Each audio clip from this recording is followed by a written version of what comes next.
I'm very happy to welcome you to this event, which is presented by the Coalition of Community-Based Heritage Language Schools and the Center for the Advancement of Languages, Education, and Communities, COLIC.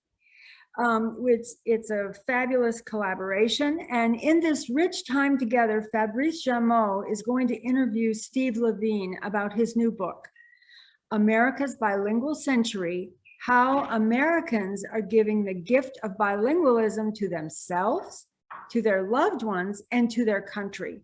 And I'm really looking forward to this discussion, and I know you are too.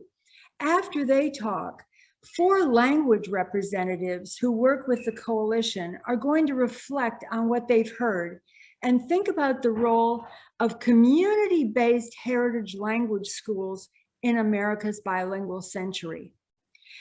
At the end, we'll try to answer some of the questions in the chat, but we may not have time. But put your questions and comments there anyway, because it's going to be very interesting to hear from you and to see what you're thinking. So, introductions. Steve Levine, the author of the book, as he says, was a monolingual until midlife.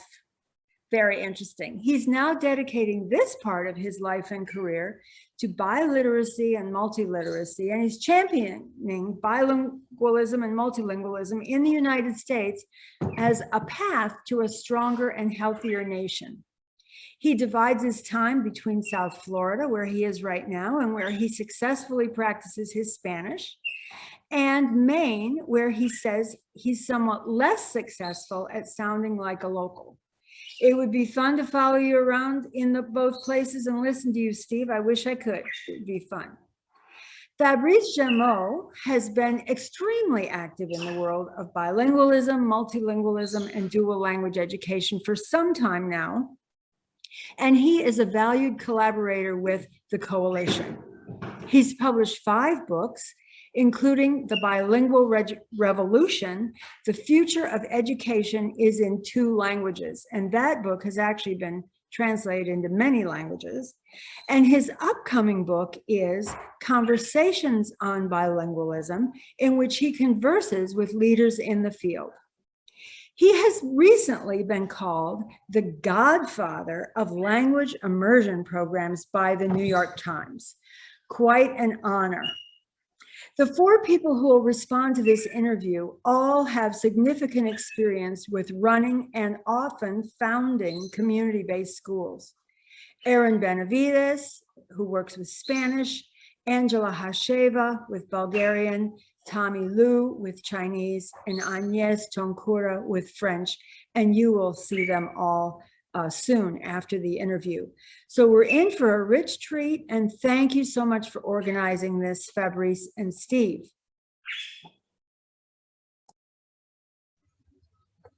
Thank you, Joy. Hello, Steve. Hello, everyone.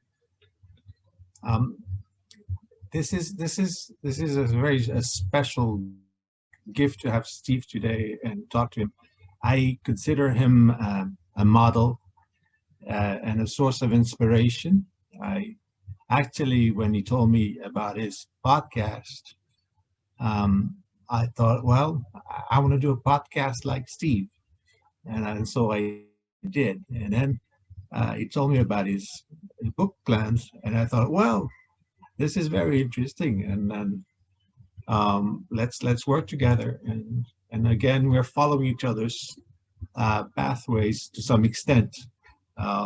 My new book, Conversations on Bilingualism, is a similar approach to what Steve has accomplished with this gigantic, this monumental volume on languages and bilingualism in the United States.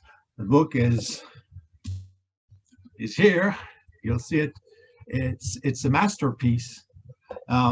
But I was curious, Steve, maybe you could begin with this question.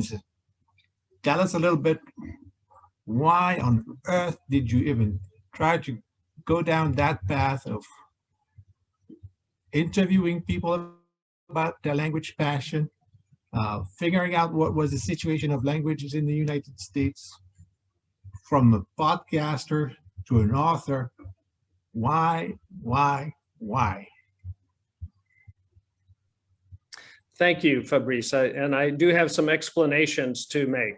But before I do, I want to just thank all of you. So many of the names I see on the screen are people who helped me with the research and are in the acknowledgements of the book. And I thank you deeply for that. And others have been on the podcast, America the Bilingual. And there are some of you that I don't know. But for all of you who work in this field of dual language and heritage language instruction, whether you're teachers or scholars or administrators, I salute you. You're doing vital work for America. So now if I can attempt, excuse me, to answer your question, Fabrice, about why I got into this. And it started when I became a midlife language learner myself. And when I would casually mention that at parties and cocktail parties, people just said the weirdest things to me. For example, well, why bother? The whole world speaks English. Or why bother? Technology is going to make language learning obsolete. Or, what we should be teaching young people today is programming, not languages. But other people came up to me and they kind of whisper in my ear, says, oh, I really want to learn a language too. I really want to learn French, or I really want to learn Italian. How are you doing it? And I wanted to, the people who were basically saying I was wasting my time, I wanted to see if I could persuade them that I wasn't. And then the people who wanted help, I wanted to help them too. But the truth is I didn't know what to say to either group. So I started reading about language learning, about bilingualism. And once I started doing that, I really got intrigued. And to explain why, I guess I have to go back even earlier, when my first career right out of graduate school was as a science writer. And I loved researching science, social science, and hard science. And then interviewing people and then writing about it. So I did that as my first career. I left that and went into business for most of my career. But because I was hearing these crazy things and starting to read about it, my first calling came back to me, and I retired from business and I went back to school. I did a fellowship year at Harvard, where I was lucky enough to meet Maria Luisa Parra and many others. And then I did a fellowship year at Stanford. So I was able to interview some of the leading scholars on bilingualism and linguistics and social linguistics, and interview just hundreds of bilinguals and monolinguals about their language, what I call their language biography. And I got just more and more fascinated, because it seemed that the narratives that we have for understanding our languages in this country are a wee bit out of date. As I say, they haven't really changed since the Eisenhower administration. And nothing against Eisenhower, but that was the 1950s, and the country has changed dramatically since then. So we have a very exciting story to tell, all of us, about what bilingualism is today in America. And I think that story is beginning to be told, and I hope that my efforts in this book can be part of that. And what surprised you the most? I mean, first of all, this fact that you've interviewed hundreds of people puts you in a unique position, and you can bring a unique perspective on. It's a picture of America in its languages and its linguistic diversity.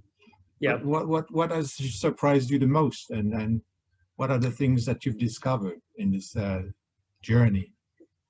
What surprised me the most about American bilingualism is, one, how huge it is in terms of the quantity of people, and number two, the diversity of our bilinguals in the world's most spoken languages. So first, the size of it. Today, we have approximately 23% of Americans speak another language. Well, the definition of bilingualism I'm using is speaking two or more languages in your daily life. So it's the definition of Francois Grosjean and most scholars in the field. So by that definition, the United States is you know, all these numbers are approximate, but approximately 23% of our population is bilingual. Well, 23% of the United States population is 75 million people. It's a huge number. If American bilinguals were their own country, they would be the 20th largest country in the world, larger than Great Britain, out of some 200 countries. And the other thing surprising about it is we all know that most of them, the majority of our bilinguals are Spanish-English bilinguals, which in my opinion is a very good thing for living in the Americas as we do. However, we also have large numbers of speakers of other languages. And if you break them into tranches or categories, as I have done, we have 7 languages beyond Spanish where we have over 1 million speakers. And buckle up, only 2 of those 7 are European languages, that being French and German. The other are Asian languages, Chinese, Tagalog, Vietnamese, Korean. So that's surprising to most Americans. But now let's look at the tranche below that, from 100,000 to 1 million. Would you believe we have 35 languages in that category? And 100,000 speakers of a language is a huge number. Even beyond that level, from 100,000 down to, you have to draw the line somewhere. I drew it at 3,000 because 3,000 is the capacity of Carnegie Hall. It sort of gives you a feeling for the standing room only capacity of Carnegie Hall. And we have 96 languages in that category. So the languages that American bilinguals speak cover the world like no other country can, and like no other country does. Many countries are highly bilingual, but they tend to be bilingual in their neighboring country, in the languages of the neighboring countries. Only the United States has the quantity and the diversity of the bilinguals we have. And when I was talking about the narratives being a little out of touch, you know, in my experience, Americans feel they have sort of an inferiority complex about languages. They think that we compare ourselves with Europe, and well, Europeans, you know, everybody speaks 3 or 4 languages there, and you know, Americans just don't get languages. America is where languages go to die, and you know, what do you call someone who speaks only 1 language? An American? Well, it just doesn't fit. It's just not true. And you know, those of you who are familiar with European countries know that there's quite a bit of monolingualism in Europe as well. And because European countries are smaller, when you do the math, you realize that the United States has 5 times the number of bilinguals as France. And the United States has more bilinguals than any European country. So I think we can do ourselves a lot of good by starting with really understanding the data and understanding the numbers. And one of the reasons, I'll quit here in a second, Fabrice, but one of the reasons I think the numbers are surprising to most of us Americans are that it kind of snuck up on us. It happened in the last 50 years. The growth, and here's a way of looking at that. In 1970, the population in the United States was about 210 million. In 2020, it's 330 million. So that's a 60% growth rate approximately. The number of US bilinguals in 1970, which was kind of our low point in our history, was about 20 million. Today it's 75. That growth rate is 260%. So it snuck up on us for one thing. The other thing I think it's why it's surprising is that most American bilinguals haven't come out of the home, in the sense that they don't speak their heritage language or their adopted language much outside of the home because they don't need to. You know, they speak English perfectly well. And maybe sometimes they're being polite too, and they want to include others. So they're not speaking Bulgarian or Polish or French or whatever it is. So we have availability bias going on that's where our dipstick doesn't quite go to the bottom of the tank. So anyway, it's a long answer, but that's what I've been surprised by. But it's important to talk about numbers, and a lot of the discussants today and people involved with the coalition will tell you this, that numbers reflect voices. And if you don't have the number, then you don't really know who those speakers are and what kind of voice they may have. But we use the US Census quite a lot in our papers, in our research, in our studies, even in our advocacy. And it's important to have those numbers in mind and remind ourselves that behind the numbers, there are voices, Yes. a myriad voices. And by the way, Fabrice, in my book, there are no illustrations at all, but our team is working with a data visualization expert to tell the data story with images and data visualization. So that's our next project that we hope to be out with this summer. So there's one thing that, of course, we have a lot of educators here with us and also a lot of parents. So, you know, knowing what you've found, what you've learned, and the advantages of all this, of languages, of being bilingual, multilingual, what do you say to parents and educators to make them understand the value of all this, and then also encourage them to become advocates for bilingualism in this country? You're talking about the people who aren't already advocates, correct? Well, Yes. those who have second thoughts about transmitting their language to their children, or Okay. sometimes for fear of discrimination or otherwise, but also not really understanding the value of their own language. Yeah. Well, on that subject, I'm looking at the image of Maria Luisa Parra, who can speak much more authoritatively about speaking to heritage language parents. But I will say this about Americans in general. I think that we don't get very far if we just kind of finger wag at people and say, don't you know bilingualism is important and you must do this and you must do that. That doesn't take us very far. But I think what can take us far is by reporting all the good news that's going on right now. For example, the growth in dual language schools and the results of the students that are coming out of those schools, the growth of the state seal of biliteracy and the global seal of biliteracy, the growth in heritage language schools, and the benefits of bilingualism. So I think if we show and tell people all that's going on that's positive, and there's no end of what's going on that's positive, and invite them to be part of this success story, and invite everyone to be part of a bilingual future. You know, Fabrice, I love the subtitle of your book.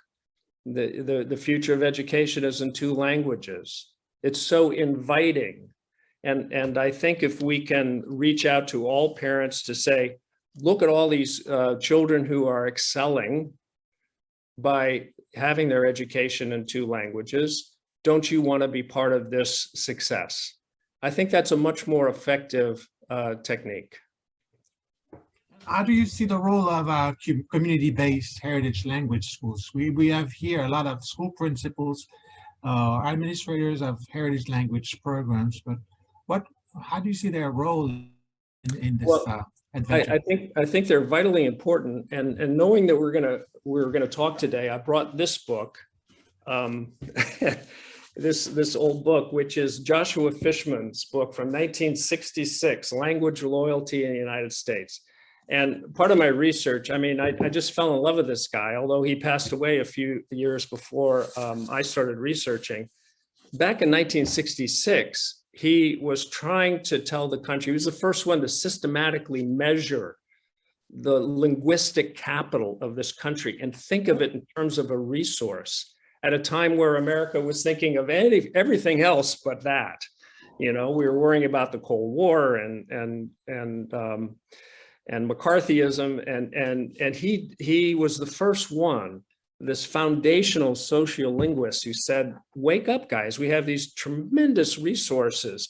Why don't we take advantage of them? Why don't we encourage communities and develop bilingual children for all the advantages that they can have? And it was just, Sputnik had just gone up, and the country was, for the first time, interested in, well, maybe we should learn Russian, you know. And so I think the community language schools, and I hope it's a revolution going on, vitally important.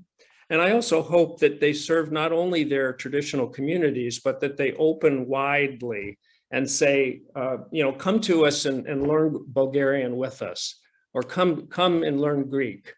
You know, and I think that so that the benefits of bilingualism are available to all children. Yeah, Steve, thank you. And I'll just add that Joshua Fishman documented community-based schools in the 1960s and again in the 1980s. And he documented thousands of schools teaching hundreds of languages. And that has not been documented in that way since then. The coalition is trying to, but we're nowhere near even identifying all the language, finding all the schools. But Nicola asked if you could say the name of the book that you held up, yes, because she didn't get to see it. It's, let me see if I can find the title page. I reference it in my book, of course. Language Loyalty in the United States, Joshua Fishman, 1966. Okay. Foundational text. Thank you. I'll put it in the chat. Yeah. I was fortunate to meet Joshua Fishman 25 years ago, and he signed a copy of his book. At the time, I was a school director in Boston, and I remember what he said. He wished me good luck with French schools in the United States, and that was before I started working with dual language programs. But he had such an influence on the way I started to think about heritage language programs and bilingual education in general. So, and I have a few books at home. I'm glad you mentioned them. There's something also I wanted to know, because I keep hearing from teachers, they feel threatened, and they always have to play defense with regards to you know, their job or teaching languages, even teaching the humanities in general. Is there an advice you can give them about that? Yes, I understand, and I guess what I would say to that is that it is true that languages are part of the humanities and part of a liberal arts education, and we value a literary analysis and comparative literature, and I think that's we should treasure that. I also believe that the languages are part of, languages are skills, and they're part, therefore, of the professions. So the languages are part of professions like the law, like medicine, like business, really like all the professions. And jobs and careers these days for working on the big issues of the world are necessarily international. And if we want our children to operate as professionals internationally, languages are essential. So I think I would look at it both ways. But languages as part of professional skills, I think the practical nature of that, we're just beginning to see the potential impact that that can have on revitalizing language education. Language classes, as all of the people on this call know, have improved dramatically in the last generation. But more than that, teaching with the language and teaching through the language, which is the essence of dual language schools, is starting to make its way into the college curriculum. When you have freshmen coming into college who already have advanced levels of language, Spanish 1 and 2 or French 1 and 2 is not going to serve their needs. They're going to want to take courses like the history of film in France in French, and global corporations in China taught in Chinese, and et cetera, et cetera. And this is, I think, a very powerful movement at the college level, at the university level. So you're not thinking that this phone is going to replace my need to learn Spanish, for instance? It's going to be telling me everything I want in that language and speak for me, no? Is technology not a threat to all this? Well, this is one of my favorite questions. Will technology replace language learning? As some of my friends at cocktail parties assured me it will. And a lot of people believe this, which is why we need to take this question seriously. But here's where I come down on that. To understand what the impact will be of machine translation on language learning, it's useful to go back and look at prior technologies that reached and then exceeded human skills in areas where we thought it was impossible. So 100 years ago, that happened with piano playing, with player pianos, and I'm talking about the old kind with paper rolls and you pedal. When those came out, they astounded the world, and it was the second biggest industry 100 years ago. In the 1920s, it was second only to the automobile industry. They were selling 200,000 of these pianos a year and 5 million rolls a year. It was one of the first consumer appliances that hit it big. Now, these pianos could also be played manually, and by the way, they got so good that, behind a curtain, the audience couldn't tell whether it was a kid pedaling it or a master musician playing it. And people were wondering, what will this mean? Will this be the end of piano playing? Well, of course, this is 2021, and we know that it wasn't the end of piano playing. In fact, what happened is that people used the player pianos to improve their own playing, especially a whole generation of Black musicians: Fletcher Henderson, Stride Turner, Fats Domino, Duke Ellington, to name a few. So now let's go more advanced in the 20th century, just not that many years ago, 1997, when Boris Kasparov, the reigning Grandmaster chess champion, sat down and faced off IBM's Deep Blue. We all know what happened. The computer won. What would happen? Would this be the end of chess as we know it? People really wondered that. And what happened is exactly the opposite again. The chess games and the chess computers became ubiquitous and inexpensive, and people learned from them. And today we have, it was a revolution in chess. Today we have more chess players, more grandmasters at higher skill levels than ever in history. So, we worry a lot about technology when it gets close to human capabilities. And then once it does, we say, it doesn't matter, because it really doesn't. What we care about is what we can do. And then we use the technology to help us get better. So this is exactly what's happening today with machine translation. And it replaces a lot of translation, for sure, simple translation. None of us can know all languages.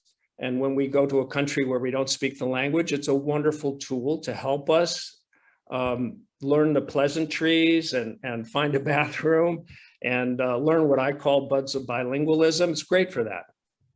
But it's sensational for language learning. I myself use Google Translate in conversation mode several times a day, and often with hilarious results. And sometimes I get it right and I'm so happy and reinforced my learning. And that's going on all over the world. So that's my answer. So I'm not worried. I can let my kids play with the phones and the tablets as long as they want. Absolutely. Well, it's not a replacement for human-human interaction, But, you know, I interviewed Louis Van On, the Duolingo founder, on this subject, and he said, you know, 80% of people are really shy, and it's hard for them to have conversations with people. 20% are not shy, and they don't worry about sounding like an idiot. And those are the people who advance more rapidly. So he says our goal at Duolingo is to get people comfortable enough so that they can start having real conversations with real people. And that's what the technology can do for us. Before we go to our discussants who have their own questions to ask, I wanted to finish with a question about the current administration, and there are it's also a question about the future and your vision for the future. But I think at the moment I am very pleased to see that there are many people in the current administration who are speakers of languages other than English. Even Anthony Blinken is perfect French speaker, and they're very capable of saying things and reading speeches and others, even speaking, you know, normal conversation. And what is your message to them, and what do you want them to do with regard to languages in the United States to make this actually America's bilingual century? Well, I think bilingualism is another word for patriotism. And when all we have to do is look at our founding fathers and two of our earliest presidents, Thomas Jefferson and John Adams, were French-English bilinguals. And they worked very hard at their French. They knew how important it was for American interests. And for all their efforts, they were made fun of, and they were also congratulated for the efforts that they made, speaking French in France. Then go up to Teddy Roosevelt, who was a passable speaker of French and German and used both languages while president to advance the interests of the country. So in my book, in the last chapter, the last chapter is a fictional chapter. It's called America Later This Century. And in that, I talk about an American president, a woman, who had the Jefferson citation, which means she spoke French and Spanish. It's something we named in honor of Jefferson. And so I think, you know, language skills are skills. And generally, we want our leaders to be skilled. They're not always going to have the skills that we want them to, but in general, we want our leaders to be skillful and to advance American interests. And there's no question that we will have, in my mind, that we'll have a fully bilingual president in our future. It's just a question of when. That's a good thought to move on to our discussants. We have Agnes, Angela, Erin, and Tommy, who we asked them to react and share their thoughts on this exchange that you just had, but also on your book and also on their context, their reality with the work they do. Who would like to go first? Tommy, do you want to go first? Go ahead. Sure. So Steve, well, thank you for this wonderful opportunity. And I didn't read the whole book, but I read a couple of chapters. We can still be friends. It's a long book. One interesting chapter that really attracted my attention was the Middlebury College. They had a very, very successful summer language camp. And they don't require any language requirements. So you can go in as completely not knowing that adopted language at all. And after 6 or 8 weeks, they come out like can speak the adopted language fluently.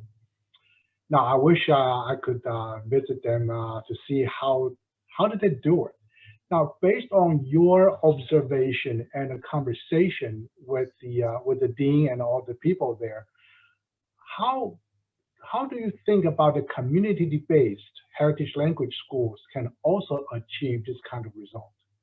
Mm-hmm. I think language camps, and Middlebury is the grand dame of them all, over a century old now. I think language camps can be transformational. And there's no reason why the language camps we have today can't become heritage language camps and increase their popularity in many languages. Fabrice, no, I guess it was Joshua Fishman who recommended, or maybe it was you, I'm sorry, I've forgotten, recommended a whole series of language camps in our northern border, French English camps, or really French immersion camps on our northern border, and likewise Spanish immersion camps on our southern border. But I think it's a very exciting opportunity to take what we know about what works in language learning and immersion and scale it up. Well, thank you. I appreciate your book and the personal stories and interviews in it, and so many beliefs that I have held about bilingualism in the United States. And it's funny, one of the thoughts that I had about your book was, he is the opposite of Ron Unz, you know, the California activist that almost personally killed bilingual education in the United States. And I thought, well, if he can do that in a negative way, maybe your book can do this in a positive way. Can you speak to that? Yeah. Well, yeah, Ron Unz was quite a mischievous character, and you're referring to California Proposition 227, which passed. You know, he was a great example of a demagogue working on people's fears, and it took a long time for California to finally throw that out the window, which they did in 2016 with a Proposition 57, I think it was. So California is now poised once again to be a leader in bilingual education, but it was a real setback that was copied in a couple of other states. But I think that you know, bilingual education, if we just accept it as a practical success and emphasize the practicality of children graduating bilingually, having improved English skills, having improved job opportunities and career prospects, and invite all parents and all children to them, I think that is the formula for success. I think we will get to a point where it's just assumed that education means bilingual education. It means in two languages, as Fabrice says. I think in the future, it'll be just assumed that that's true because we know clearly the benefits. We know how to do it. So it's time. It's, you know, the country in the first half of the 20th century did a marvelous job with mass education. We were the first country to say, hey, we're going to educate every kid free through high school. The European countries thought that we were insane. You can't possibly do that. It's going to be too expensive. And the Americans at the time said, no, it's expensive to have ignorant people. You know, it's what's expensive is not doing that. And our predecessors were exactly right. And the educated American youth that came out of the first half of the 20th century were what built the country. And I'm not sure that you could have done that in any education other than monolingual education. There were just too many barriers. But today, we're ready for the next challenge. The next challenge is biliteracy, bilingualism for all children in the vast repertoire of languages that Americans naturally have as this country of immigrants. Thank you. And just as a note, this year, Isla, who I work with, who is a heritage language program for Latin American Spanish and native languages, we have some parents that speak native languages, is initiating summer camps, Spanish immersion summer camps, mostly outdoors, which I'm very happy about. And we've been training teachers about biodiversity and all these frontline issues. The content that we're able to put forth that is very prominent in Latin America, we can put it forth in our summer immersion camps. So I would suggest every heritage language school to do summer camps. Beautiful. Yeah. And yes, Yes, thank you, Fabrice. Well, I just want to thank Steve for having written this book. I think in this room, we're all, sensitive to this issue, and he shows us he reminds us that the being bilingual is a gift. I think we all had this Dorothy moment he mentioned, and I love all the terms and the glossary at the end, where we now see the world in color and not in black and white, because we speak more than one language and we can see the nuances. And I also thank him for describing this second American century that he just alluded to. Personally, as a Senegalese, French, and American, that's the America I signed up for. And the student we're serving, these young immigrants who recently arrived from West Africa and Haiti, that's also the America they want to see, an America where the bilingualism is an asset, and where they can actually be recognized with the tools like the Seal of Biliteracy and the Global Seal of Biliteracy. So I saw all of that in the book, and I know you talk about it. It seems like a fantasy, but not exactly, because you actually start to talk about ways to get there. So how do we get to this America that we're all yearning for? I think that we're all going to answer that question. We all do it in our work. I do think it's important to convey that bilingualism is not just for rich kids. It's not just for the kids of the wealthy, nor is it only for the children of immigrants who have the advantage of having another language at home. It's for all children.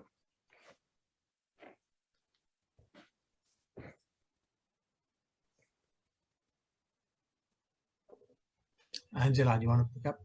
Oh, yeah. Hello.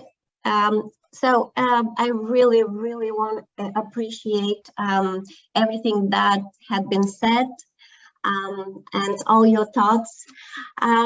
So I represent, I immigrated in this country 20 years ago from Bulgaria, native Bulgarian, but I also speak French and teach French in the French American School here of Puget Sound. So je parle français, аз говоря на български, and kind of juggling those three languages, working. This is my personal legacy. But at the same time, I just want to reflect of something that Steve and Fabrice, you mentioned, that numbers reflect voices. And I just want to mention a couple numbers here in regards of how many Bulgarian students and how many Bulgarian heritage schools are across America.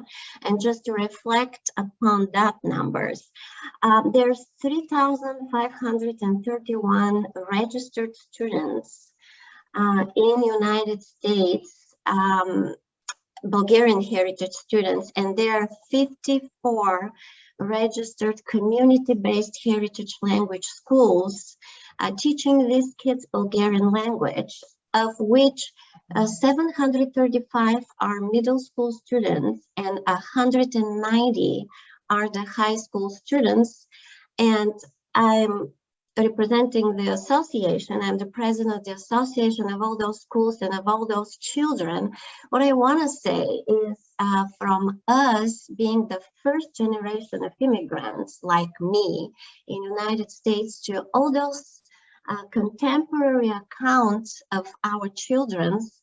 I myself have two children who are born here in the United States. They are American citizens. I really stay behind this point. Steve mentioned that we help create our multicultural nation.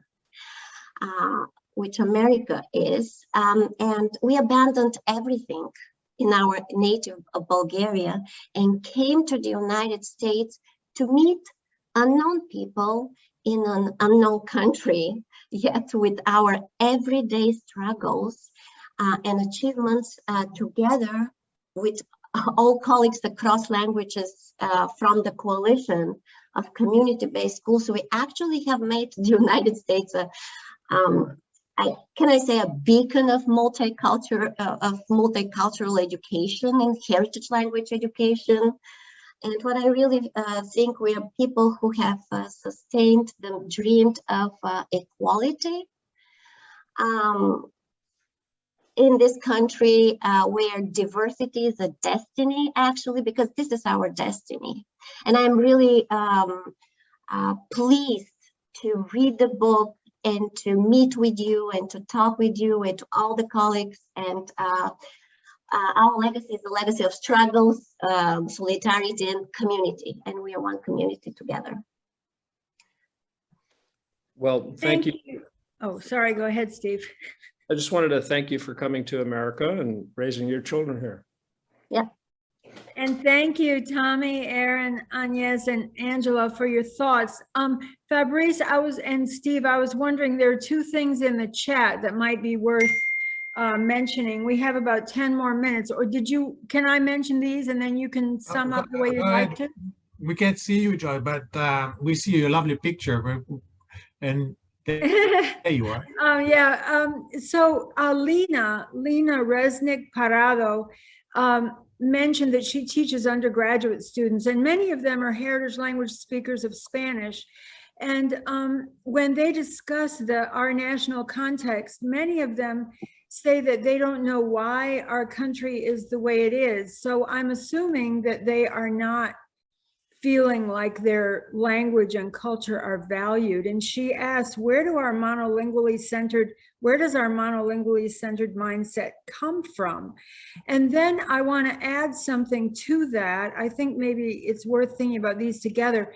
Aaron Benavides said when the seal of biliteracy is mentioned, she said that one of the problems in North Carolina, and I've heard a lot about this, with the seal of biliteracy, and the way it is awarded, she says it's random, haphazard, and discriminates against Native and heritage speakers.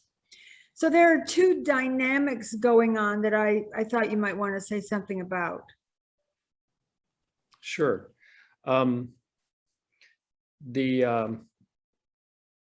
The seal of biliteracy, maybe she's asking about that it's very different across different states and different school districts. I have heard that, and I've heard there's efforts in trying to rationalize and systematize the seal of biliteracy. I'm not an expert in that myself. The first question was about people, where does our monolingual narrative come from? I can speak a little bit about that. In my reading of history and the history of immigration, the country went through a monolingual period that started around 1910 and ended around 1970 or so, after the 1960s. And during that period, which is what many of us, especially baby boomers, can relate to, it's like, well, my parents or my grandparents, readily abandoned their heritage language and didn't teach it to their children. And English is all you need and all you should speak. And it was viewed with suspicion if you spoke another language. So that's part of our old narrative. And I think we're emerging from that. But here's what I'd say about that. The fact that they abandoned their heritage languages was frankly the practical thing to do. Because back in that time, before jet travel, the costs and the likelihood of going back to the heritage country was slim to none. And English was what you needed to excel in the United States. And they wanted their children not to suffer the prejudice that they had from their accents, to speak as American as the kids next door. And it was the practical thing to do. It was painful And there was a lot of grandparent tragedy going on and not being able to tell the stories to their grandchildren. But it was only one sacrifice of many that immigrants made. And so they made it for the benefit of their children and grandchildren. Now, the practical thing to do is to raise your children bilingually. The technology, the travel opportunities, it's not only practical, it's advantageous. So our narratives have to catch up with that. Now, it would be dangerous to the country, and I think if we had groups of monolinguals speaking different languages, but that's not what we have in the United States. The English has never been stronger. 98% of Americans speak it. So it's bilingualism that is what we're talking about here. English unites us, our other language strengthen us. And it's time for this new narrative. Thank you. And that is very exciting to be here, to be talking about this new narrative and be talking about this major shift. I could tell a bunch of stories, but I won't, about the monolingual, dynamic that has dominated, and now I can see the shift very powerfully. And Bill Rivers, in answer to your comment, Aaron, about the Seal of Biliteracy, he said it's worthwhile to look at the website, the Seal of Biliteracy website, because there is progress being made, and it does depend on the state. But some states are making progress. And so maybe, collaboration with people in North Carolina about the progress that states are making, maybe ask states that are making progress to write up their stories so it can be shared. Things like this. Let's see, do you two, well, let's see, John Chi made an interesting comment. I agree that all children need to be bilingual. However, unfortunately, not all children communities have the same opportunities, power, and privilege. And that is something that Agnes and Fabrice have been working on quite a lot, is opportunity, power, and privilege. And he's asking, have you encountered people who've discussed the frustration of power and privilege with language learning in the United States? Have you heard of any potential solutions from researchers, educators, or community members to address these inequities? I think Fabrice is probably better able to answer that than I am. I'll answer, and Agnes will jump in. I know, because we go back and forth on these issues. But I think what you said about dual language education being for all, making sure that we focus on equity in the classroom, and then also that all languages are represented.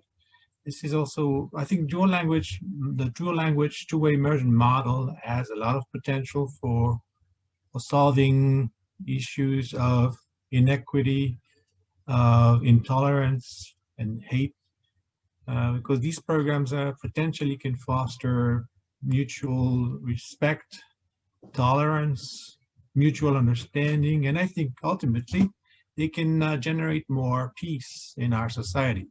But Agnes, I know you want to also comment on that. I do. Yeah, I mean, to answer to John, the French Heritage Language Program has been trying to help these students use French as an asset. And we're really coming from one aspect that Steve talked about, which is the practicality. These students already speak French at some level. French is one of their heritage language. And not using that as an asset in the American society would just be a shame. We are trying to have them take the seal of biliteracy at greater rate, but they are in monolingual schools. And frankly, on top of the practicality, from just social emotional perspective, not seeing them as, and I'm talking about French, but as we know, these students are multilingual. Multilingualism in Africa is something that just happens, for practical reason. So these students speak so many languages, and not taking all of that into account is not seeing them entirely. So from an education perspective, from a human perspective, we're failing these students, and we're working really hard on having these students of color, as they are qualified here in the US, also be seen as multilingual and future, future Americans, and part of this linguistic capital. I love the word that Steve is using. They're really the future of this country, and leveraging that multilingualism is a good strategy. Whether we're coming from a very practical point of view, or if we want to just see the human side of it. So we're trying really hard to work on that. Yes, you are, and thank you very much, both of you, and Jane Ross too, who is here with us. I know I'm going to give you the opportunity to wrap up because it's almost 12 o'clock. I just want to say two things. One is that somebody from California said it would be nice if these webinars could be held later in the day because it's difficult in California. It started at 8 a.m. So there's something to think about. And the other thing is that somebody, and now I'm sorry, I can't remember who. Oh, Michelle Aoki from Seattle. Erin, she said she's happy to tell her story about their work on the seal of biliteracy. It's definitely worth connecting with Michelle. And then someone else mentioned, Bill Rivers mentioned the America's Languages Working Group of the American Academy of the Arts, America's Languages Initiative, and Dick Brecht is here, and he's the leader of that. And the goal is to bring visibility to languages that have not been respected, including Native American languages, which we haven't even mentioned here today, and also heritage, refugee, immigrant languages. And to do that by documenting exemplary programs where languages are learned. So that is a positive initiative too. And I will now be quiet and let you two sum up, Steve and Fabrice. And thank you for all your wonderful comments, everyone. Stacy Schiff, I read that Stacy Schiff says of Steve that Steve Levine won't make you bilingual, but he will make you wish you were, and appreciate the reasons you should be, and figure out how to adopt that second or third or fourth language. I think she's right, Steve. Oh, she's very kind. And Fabrice, I just want to thank you and Joy and everyone who is participating. And as you can probably sense, I'm passionate about this subject. I believe bilingualism is the key to bringing our country together. It's bigger than bilingualism. So if I can help you in your advocacy roles, as you can tell, I enjoy blabbing about it, and I'll be glad to help in however I can.